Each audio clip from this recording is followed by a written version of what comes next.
Hi, friends. It's October, which means it's Trick or Tweet Month. Every Tuesday, I'm going to share out a little learning or teaching tidbit that will increase your productivity, allow you to work smarter, not harder, and generally make your life easier for you. This week, I'm going to talk quickly here about Google Tasks. I love Google Tasks. I cannot exist without Google Tasks. It keeps me organized. It helps me plan my day. But the only problem is you can't color code your tasks, and you can't necessarily. So it just becomes a list. And I'm a visual person. I need to chunk my tasks in, by work, by personal, by bills, by phone calls, by appointments, things like that. So I do that. My workaround is emojis.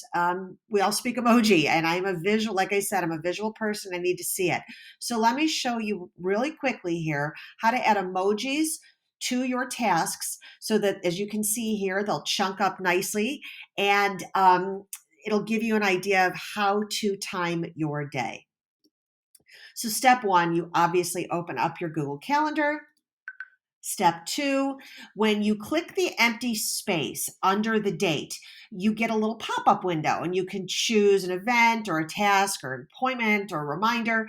I always make sure you choose the task, and then you'll type it in. You'll type that task in your title.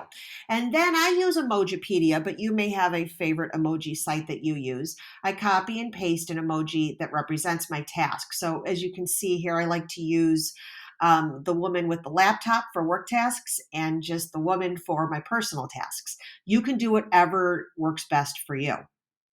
I also use a variety of other emojis, again, to visually remind myself that some of these things need to be taken care of.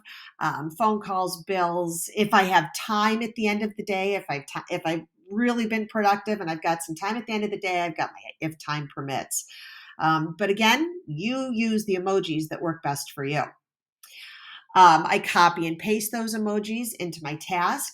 And a lot of times I will also use the description feature in a task to write notes to myself, to include URLs, videos, things to watch. And so again, as another visual cue, hey, don't just do the task, but check the description portion of the task.